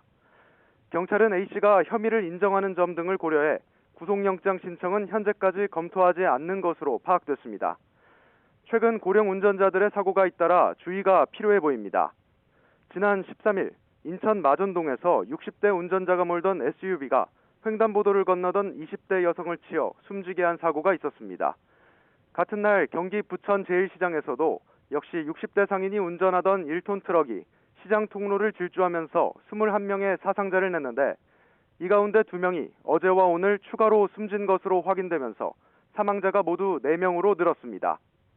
두 사고 모두 브레이크가 아닌 가속 페달을 잘못 밟아 발생한 것으로 조사됐습니다. 지금까지 사회부에서 YTN 조경원입니다. 네, 부천 제1시장 트럭 돌진 사고로 인한 부상자 2명이 추가로 숨지면서 사망자 수가 4명으로 늘었습니다. 경찰은 지난 13일 부천 제1시장에서 발생한 트럭 돌진 사고 당시 중상자로 분류됐던 20대 남성과 80대 여성이 숨졌다고 밝혔습니다. 두 사람은 시장에 장을 보러 왔다 사고를 당해 생명이 위독한 상태였던 것으로 전해졌습니다. KT가 해킹 피해 사실을 숨기며 정부의 조사를 방해했다는 의혹과 관련해 경찰이 강제 수사에 착수했습니다. 경찰이 판교와 방배에 있는 KT 사옥에서 압수수색 영장을 집행했는데요. 취재 연결해서 자세히 알아보겠습니다. 권준수 기자, 이제 곧 압수수색이 끝날 예정이라고요? 그렇습니다. 경기남부경찰청 반부패 경제범죄수사대는 오늘 오전부터 KT 판교 사옥과 방배 사옥 등에서 압수수색 영장을 집행했습니다. 경찰은 판교 사옥 9층에 위치한 정보보안실에 수사관을 집중 투입했습니다. 이곳은 내부 보안을 총괄하는 부서로 전해졌습니다. 방배 사옥은 인증서 유출 등 해킹 의혹이 불거진 원격 상담 시스템이 구축돼 있던 곳입니다. 경찰은 KT가 해킹 사고 처리 과정에서 기존 계획보다 빨리 서버를 폐기한 이유가 무엇인지 들여다볼 것으로 보입니다. 앞서 지난 7월 KT는 한국인터넷진흥원으로부터 원격 상담 시스템 서버가 해킹된 정황이 있다고 통보받았지만 이를 공개하지 않고 내부에서 고의로 서버를 폐기한 의혹을 받고 있습니다. 네, KT가 해킹 사실을 뒤늦게 인정하긴 했지만 정부는 문제가 있다고 본 거죠? 그렇습니다. KT는 지난 9월 중순에 들어 해킹 사실을 뒤늦게 인정하고 피해를 신고했습니다. 다만 합동조사단은 KT가 그 전까지 신고를 하지 않았고 서버 폐기 시점을 허위 보고했다며 지난달 초 위계에 의한 공무집행 방해 혐의로 경찰에 수사를 의뢰했습니다. 합동조사단이 사태를 파악하고 해결하는 과정에 방해가 있었다는 겁니다. 경찰은 사안 책임자라고 할 수 있는 황태선 KT 정보보안실장도 입건해서 본격적인 수사에 나섰습니다. 지금까지 사회부에서 YTN 권춘수입니다. 네, 지난 2019년 국회 패스트트랙 충돌 당시 물리력을 행사한 혐의를 받는 자유한국당 의원들과 보좌진들에 대한 1심 선고가 내일 오후 내려집니다. 검찰은 이들이 입법 절차를 방해했다고 보고 있는데 피고인들은 정당한 의정 활동이었다고 맞서고 있어 재판부의 판단이 주목됩니다. 양동훈 기자입니다. 지난 2019년 4월 선거제 개편안과 고위공직자범죄수사처 설치법을 신속 처리한 건 이른바 패스트트랙에 올리는 것을 두고 여야 간 충돌이 벌어졌습니다. 검찰은 당시 자유한국당 의원들과 보좌진 등 20여 명을 무더기로 재판에 넘겼습니다. 우선 이들은 공수처 설치법 등을 패스트트랙에 올리지 못하도록 당시 바른미래당 최이배 의원을 의원실에 6시간 감금한 혐의를 받습니다. 또 정개특위와 사개특위 회의장을 몸으로 막아 회의 개최를 방해하고 국회의안과를 점거해 서류 접수를 방해한 혐의도 받습니다.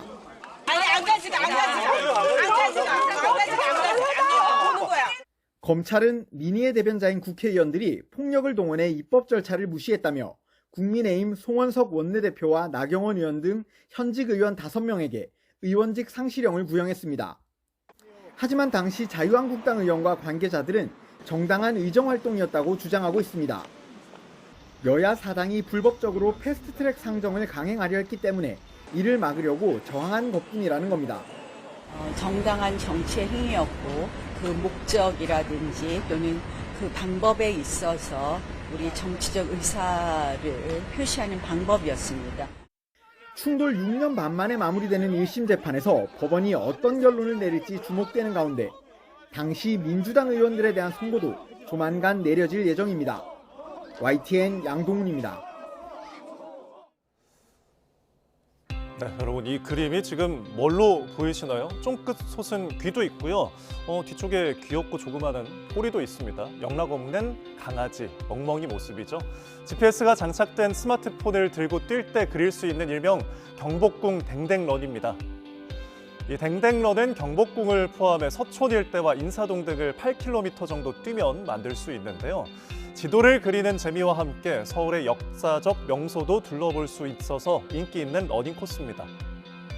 서울에 있는 수많은 러닝 지도 중에 댕댕런이 주목받는 이유, 청와대 주변 도로가 민간에 개방되면서 다른 코스에 비해 아름다운 풍경이 더 많기 때문인데요. 그런데 최근 댕댕런을 더 할 수 없을지도 모른다는 관측이 나왔습니다. 이 연말 대통령실이 청와대로 복귀한다는 소식이 들린 이후인데요. 자연스레 주변 경비가 강화되면서 경복궁 인근 도로까지 달릴 수 없게 되는 것 아니냐는 겁니다. 이런 우려에 경찰도 최근 입장을 내놨는데요. 대통령 경호처와 협의해 러닝화하시는 분들은 어떻게 할지 협의하고 있다고 밝혔습니다. 위기의 댕댕런, 누리꾼 생각은 어떨까요? 고궁을 보며 달리는 맛이 있는 곳인데 일부 구간이라도 개방해줬으면 좋겠다. 경찰 업무에 방해하지 않는 방법이 있을 것 같다는 기대감도 있었는데요. 반대로 집회나 시위가 많아지면 오히려 뛰기 불편해질 것 같다는 의견도 있었습니다. 종묘 앞 고층 재개발 논란이 커지면서 국가유산청과 서울시의 팽팽한 대립이 계속되고 있습니다. 하지만 속사정을 들여다보면 서울시의 무리하고 일방적인 결정과 늑장 대응에 나선 국가유산청 모두 문제를 키웠다는 비판 피하기 어려워 보입니다. 박순표 기자입니다. 종묘 앞 고층 재개발 논란이 커지자 국가유산청은 지난 13일 문화유산위원회를 열어 종묘 일대를 세계유산지구로 지정했습니다. 이를 근거로 서울시에 세계유산 영향평가를 강력하게 요청했습니다. 종묘의 세계유산지구 지정 예고 이후 1년을 넘겨서야 회의가 열리면서 뒷북대응이라는 비판이 나왔습니다. 미리 세계유산지구로 지정됐으면 관련 법률에 따라 서울시의 종묘 앞 개발에 다양한 방식으로 제동을 걸 수 있었습니다. 지난주 세계유산법이 법에 따른 종묘 세계유산 지구 지정을 완료하였고 하위 법령 개정도 적극적으로 관련 부처와 협의하여 신속하게 추진하겠습니다. 원인 제공의 책임은 서울시에 있습니다. 2018년 국가유산청과 합의를 깨고 건물 높이를 올리기 위해 시의회 조례까지 개정한 것은 대법원 판단을 떠나 논란이 될 수밖에 없습니다. 이어 2년이나 미루던 건물 높이 결정을 에이펙 기간을 틈타 단숨에 2배나 상향 조정한 것도 이해하기 어렵습니다. 도심 한가운데 녹지도 만들고 그리고 재개발을 더욱더 활성화해서 민간 자본이 활발하게 들어올 수 있도록 하는 사업. 그 사업을 추진하기 위해서 종묘 앞에 건물들이 높이가 조금 높아집니다. 그러면서 종묘의 역사 경관과는 무관한 그늘 논란을 처음에 들고 나와 서울시가 논쟁의 초점을 흐렸다는 것이 국가유산 전문가들의 지적입니다. 여야 정치권도 내년 지방선거를 앞두고 종묘 앞 고층 재개발 논란을 쟁점화하면서 상황이 복잡해지고 있습니다. 이제라도 이해 당사자들이 사생결단식 대립에서 벗어나 종묘의 합리적 보존과 개발 방안에 냉정하게 머리를 맞대야 한다는 지적입니다. YTN 박순표입니다. 우리 해군 최초의 잠수함 1200톤급 장보고함이 올해 연말 퇴역을 앞두고 마지막 항해로 34년 임무 수행에 마침표를 찍었습니다. 1992년 독일에서 인수된 장보고함은 올해까지 지구둘레 15바퀴가 넘는 63만여 킬로미터를 안전하게 항해했습니다. 진해 군항에서 출항한 마지막 항해에는 안병구 초대 함장과 장보고함 인수 요원들이 함께했습니다. 술에 취해 길거리를 돌아다니며 여성 3명을 잇따라 추행한 공무원이 실형의 집행유예를 선고받았습니다. 전주지방법원은 강제추행 등 혐의로 기소된 전주시청 공무원 30대 A 주무관에게 징역 2년에 집행유예 3년을 선고했습니다. A 주무관은 지난 3월 전주시 효자동에서 여성 행인 3명을 추행하고 1명을 뒤따라가다가 경찰에 체포됐습니다. A 주무관은 2016년 12월에도 길거리에서 20대 여성을 껴안고 넘어뜨리는 등 추행한 뒤 달아난 걸로 파악됐습니다. 충북 청주의 한 산후조리원에서 신생아가 잠시 바뀌는 일이 발생해 보건소가 행정지도를 내렸습니다. 지난 8월 31일 지역 산후조리원에서 신생아가 잘못 인계됐다는 민원을 접수하고 조사에 나섰는데요. 조사 결과 직원이 기저귀를 갈던 중 떨어진 이름표를 다시 붙이는 과정에서 두 아이가 바뀐 걸 확인했습니다. 아기는 다른 산모에게 잠시 데려갔고 모유 수유까지 이루어진 걸로 알려졌습니다. 네, 최근 배우 나나 씨 자택에 흉기 강도가 침입해 맨몸으로 제압된 사건이 화제가 됐습니다. 그런데 실제로 이런 흉기 강도에 맞서는 건 위험할 수 있다는 이야기가 나오고 있는데요. 오늘 이 문제와 관련해서 이웅혁 건국대 경찰학과 교수와 이야기 나눠보겠습니다. 교수님 나와 계십니까?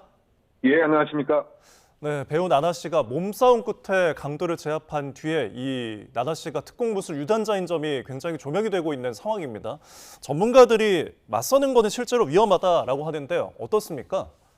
네, 그렇죠. 그 맞선다고 하는 그 의미 자체가 그 맨손으로 제압을 하려고 하는 그런 시도라고 본다고 한다면 사실상은 그 위험할 수 있는 상황이 큰 것이죠. 더군다나 이 상대방은 그 흉기로 무장한 소위 말해서 그 흉기 무장 강도인 상태이기 때문에 더군다나 정신 상태가 어떤지도 모르고요. 만약에 혹시 이제 이 집에 있는 사람이 그 검도 등으로 수련된 뭐 그런 사람이라고 한다면 이 흉기를 뭐 손목치기 뭐 등으로 뭐 제압할 수 있지만 일반인의 경우에 있어서는 사실상은 맞서는 순간 부상의 가능성도 크고 결국은 이제 그 돌발적인 그 폭력 사용에 피해가 될 수가 있기 때문에 뭐 치명적인 결과가 생길 수가 있다고 일단 평가가 가능하다고 생각됩니다. 네. 그러니까 돌발적인 상황이 좀 변수가 되는데 그렇다고 이 집안에서 도망갈 곳이 없는데 흉기범이 들어오면 어떻게 해야 할까요? 네, 그러니까 일단은 후퇴를 해서 거리를 확보하는 게 그 중요합니다.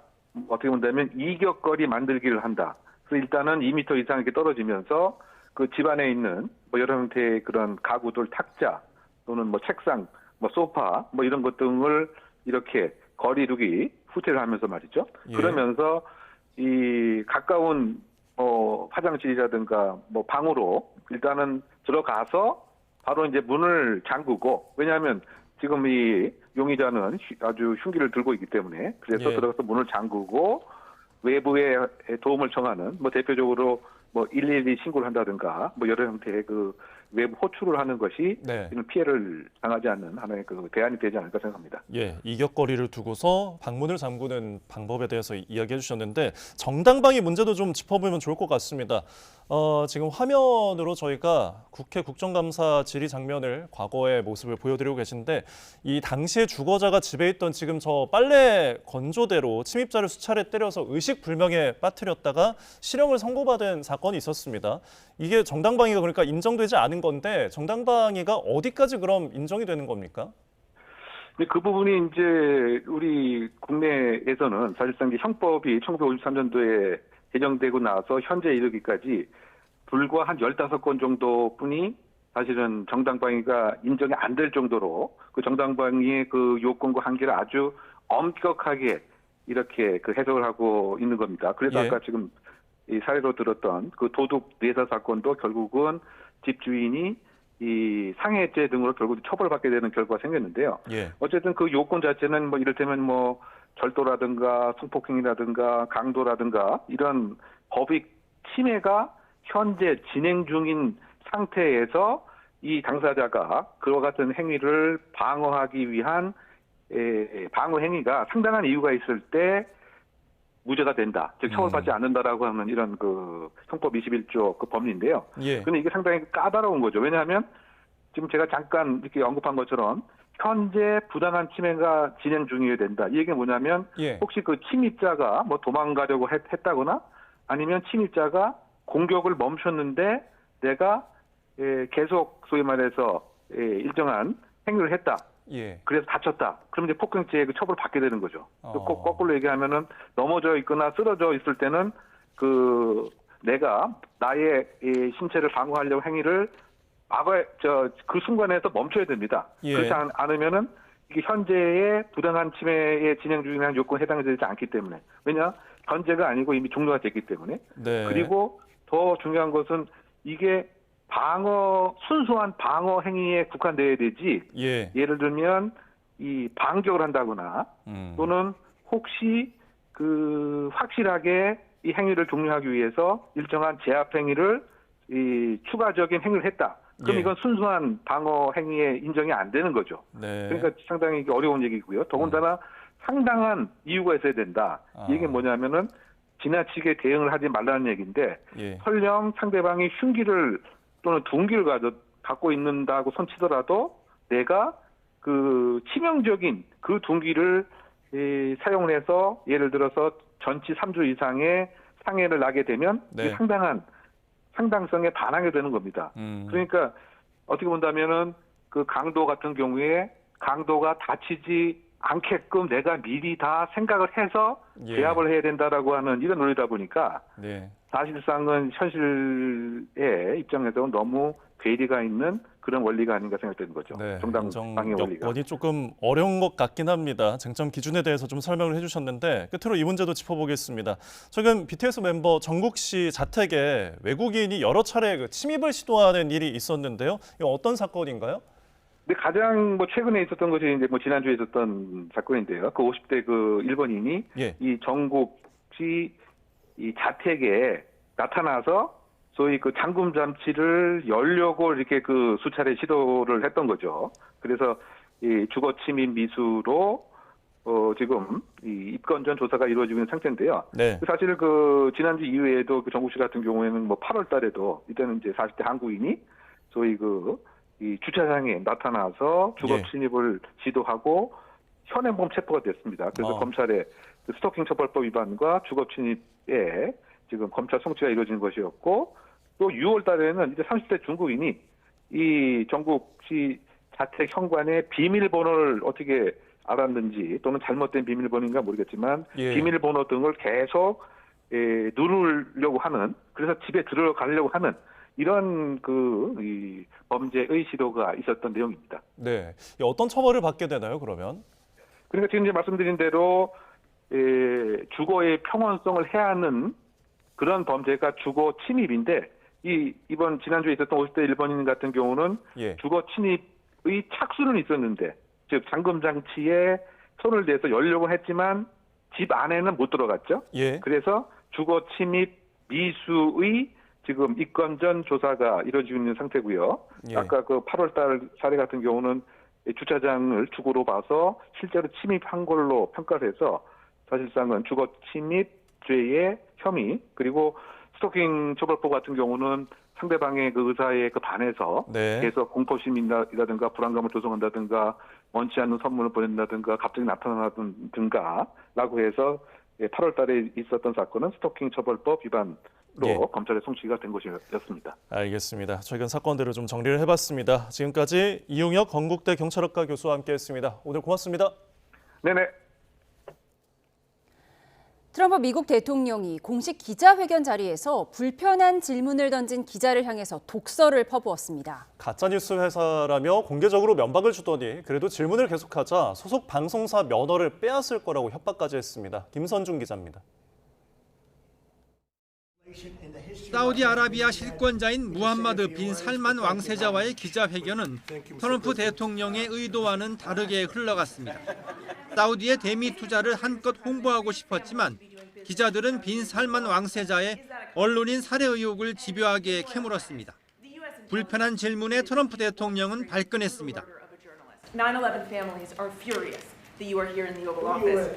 Why should Americans trust you? And the same to you, Mr. President. Now, who are you with? I'm with ABC News, sir. You're with who? ABC News, sir. Fake news. ABC fake news. One of the worst in the business. 사우디 유착 논란과 앱스타인 성추문 의혹으로 질문이 이어지자 기자 개인을 향한 인신 공격으로 맞받았습니다. You're all psyched up. Somebody psychs you over at ABC. They're going to psych it. You're a terrible person and a terrible reporter. 급기야 기자가 소속된 방송사에 면허를 뺏어버릴 것이라고 협박했습니다. But your crappy company is one of the perpetrators. And I'll tell you something. I think the license should be taken away from ABC because your news is so fake and it's so wrong. 트럼프 대통령은 지난 14일 전용기 안에서도 앱스타인 관련 의혹을 묻는 기자에게 욕설을 날리기도 했습니다.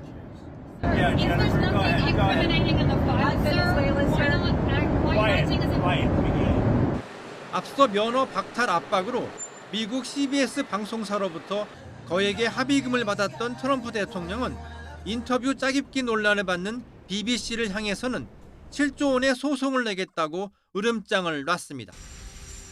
독일의 시사 주간지인 슈피겔은 트럼프 대통령이 언론을 위협하고 낙인 찍고 소송으로 협박하거나 정부 감독권으로 압박하는 방식으로 언론을 장악하고 있다고 꼬집었습니다. YTN 김선중입니다. 미국 연방의회가 트럼프 대통령 연루 의혹이 제기돼온 성범죄자 제프리 앱스타인 관련 파일을 전면 공개하는 법안을 압도적으로 통과시켰습니다. 네, 미국 언론은 최근 지방선거 패배에 이어서 공화당에서도 트럼프 대통령의 영향력이 약화하고 있음을 시사한다고 평가했습니다. 앱스타인 파일이 무엇이고 파일 공개는 미국 정관계에 어떤 파장을 일으킬지 최재민 해설위원과 함께 짚어보겠습니다. 어서 오십시오. 안녕하세요. 네, 안녕하세요. 네. 앱스타인 파일이 미국 정가를 흔들고 있는데 네. 이 앱스타인 파일 도대체 뭐길래 그런 건가요? 네, 그 53년생인 그 제프리 앱스타인이라는 인물이 1998년부터 2004년까지 본인 소유 그 버진 아일랜드 섬에서 미성년자를 데리고 가서 성적 학대를 한 것을 문서, 증거, 증언, 법적 기록 등을 한 것을 일컫는 것입니다. 이 파일은 그 앱스타인이 정치인과 유명 인사, 기업가들을 비롯해서 그 유력 인사들에게 미성년자들을 포함해 여성들을 그 성적으로 접대했다는 의혹이 이제 핵심인데요. 예. 특히 이제 그 명단이 존재한다는 주장이 끊임없이 이제 제기되면서 큰 논란을 불러일으키고 있습니다. 앱스타인은 2019년 수감 중에 이제 뉴욕 교도소에서 이제 숨을 거뒀는데 예. 공식적으로는 그 스스로 목숨을 끊은 것으로 발표가 됐지만은 타살 의혹을 포함한 음모론이 제기가 되고 있는 상황입니다. 네. 그러니까 이 파일의 가장 큰 논란이 앱스타인의 범죄에 연루됐다거나 성접대를 받은 유력 인사의 명단이 담겨 있다 이런 의혹 아닌가요? 네, 그렇습니다. 그 앱스타인 파일은 그 권력층의 성범죄 연루 의혹과 관련된 그 은폐된 진실을 상징하는 용어로까지 이제 사용이 되고 있는 상황인데요. 앱스타인 재판 관련 일부 문건은 지난해 이제 1월에 이제 그 일부가 이제 공개되기도 했습니다. 뉴욕 법원의 그 명령에 따라서 처음 공개된 940여 쪽 분량의 이제 40여 개 문건에는 앱스타인과 관련된 180여 명의 그 실명과 그들에 대한 광범위한 이제 증언들이 이제 담겨 있었던 것으로 알려지고 있습니다. 관련 인사들은 그 빌 클린턴 전 대통령과 미국 앤드류 왕자, 그 가수 마이클 잭슨은 물론이고 트럼프 대통령의 이름도 이제 언급이 됐거든요. 앱스타인의 그 성착취 피해자 가운데 한 명은 미성년 시절 그 앤드류 왕자와 강제로 성관계를 맺었다고 여러 차례 이제 폭로를 했었는데 그 이 때문인지 그 앤드류 왕자는 혐의를 전면 부인했지만 논란이 커지자 결국 그 지난달에 왕실직위를 박탈당하기도 했습니다. 중요한 건 이제 트럼프 대통령이 앱스타인과 어떤 관련이 있느냐 부분인데요. 정리해 주시죠. 그러니까 이제 1990년대서부터 이제 2000년대까지 초반까지 만난 건 트럼프 대통령도 인정을 하고 있는 상황입니다. 두 사람은 뉴욕과 플로리다 팜비치 같은 그 엘리트 사교계에 이제 속해 있었던 것으로 알려지고 있고요.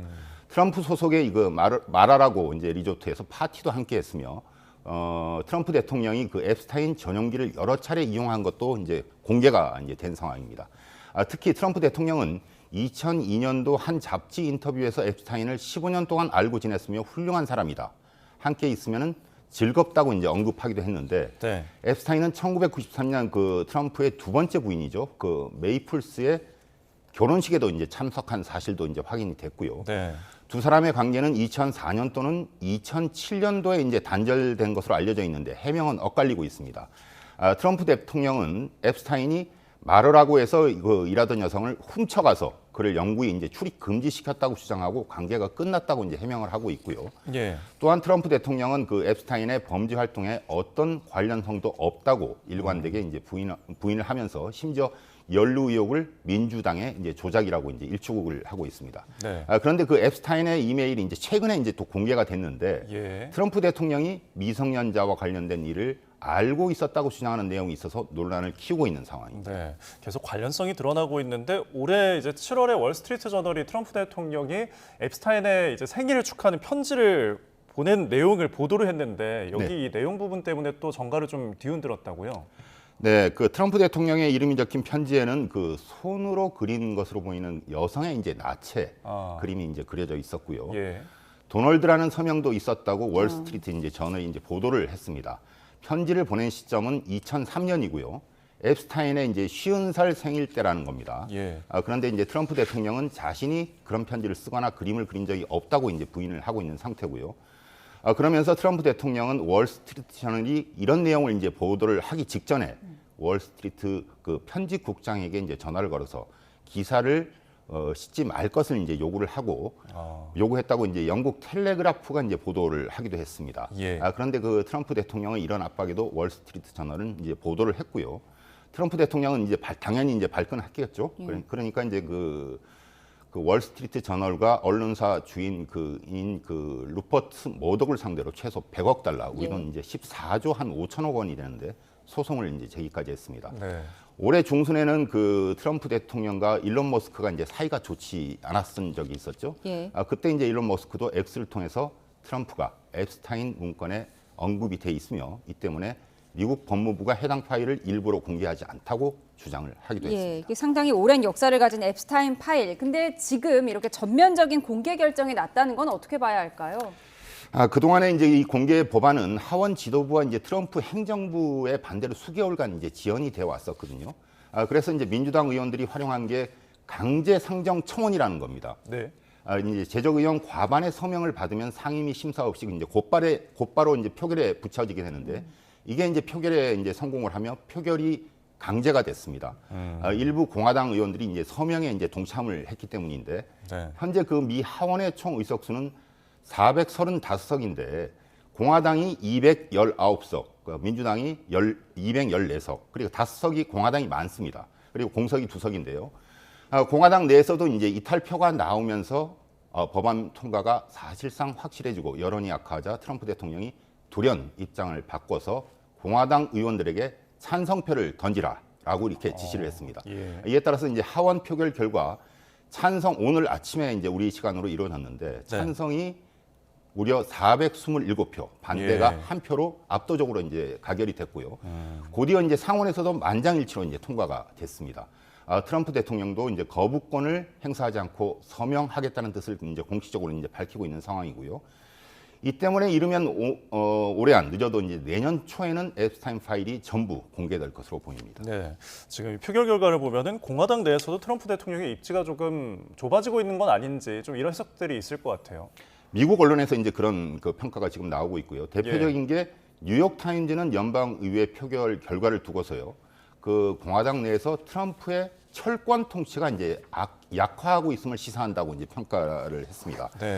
실제로 그 트럼프 대통령은 재집권 이후 국정 수행 지지율이 최저치로 떨어졌다는 조사 결과도 나왔습니다. 이제 그래프에 나오는데요. 47%가 2월 초에 있었던 것이고, 그리고 지금 11월 최근에 이제 한 게 이제 지지율이 38%로 9%포인트나 이제 지금 하락한 상태고요. 이를 두고 로이터는 트럼프 집권 1기 최저 지지율인 33%에 근접한 것이며 전임 그 조 바이든 총리 그 대통령이 기록한 최저치 35%와 비슷한 수준이라고 이제 전했습니다. 앱스타인 사건 처리 방식에도 이제 부정적인 여론이 이제 그대로 이제 드러난 건데 트럼프 행정부가 앱스타인 정보를 은폐하고 있다고 믿는 응답자가 무려 70%에 이제 달했는데 이 가운데 이제 민주당원들은 87%, 심지어 이제 공화당원에서도 60%나 부정적인 의견을 나타냈습니다. 트럼프의 앱스타인 사건 처리 방식을 지지한 응답자는 불과 20%에 이제 불과했고요. 트럼프 대통령의 그 핵심 지지층인 마가 내에서도 그 최근 그 앱스타인 파일 공개를 두고 심각한 이제 분열이 이제 표면화한 것도 트럼프를 이제 당혹스럽게 하고 있습니다. 이 때문에 이 추세가 계속되면 내년 11월 중간 선거에서 공화당을 더욱 취약하게 만들 수 있다는 분석도 나오고 있는 상황입니다. 네, 트럼프 임기 중간 부분에서 악재들 앱스타인 파일을 좀 짚어봤습니다. 최재민 YTN 해설위원이었습니다. 고맙습니다. 고맙습니다.